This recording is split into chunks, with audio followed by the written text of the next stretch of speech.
Good day everyone. Today, I'll be talking about visual art history in the Philippines.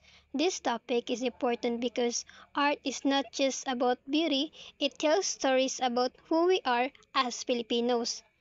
From ancient carvings and traditional crafts to modern digital art, visual arts in the Philippines show our country's history, struggles, and creativity.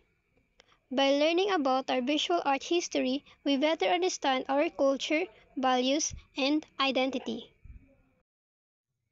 Philippine visual arts have gone through many stages, from pre-colonial times where early Filipinos created pottery and carvings to the Spanish periods with religious paintings and up to today's modern and digital art forms.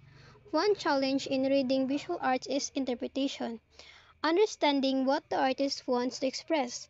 Another is cultural context because the meaning of artwork depends on its time, place, and social background. We also use semiotics, or the study of signs and symbols, to find deeper meanings behind colors, gestures, and images. In our modern world, digital art has made art more accessible but also raises questions about originality and copyright.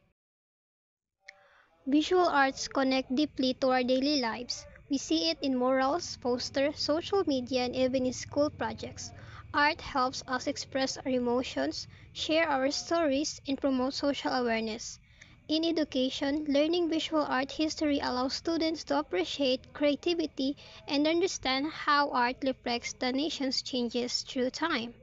The history of Philippine visual arts reminds us that art is a mirror of our society. It reflects our past, shapes our present, and inspires our future. By studying and appreciating visual art, we don't just learn about paintings or sculptures, we learn about ourselves as Filipinos. So let us continue to support, preserve, and explore the rich and colorful world of the Philippines art. Thank you. This is Mariel Tizon.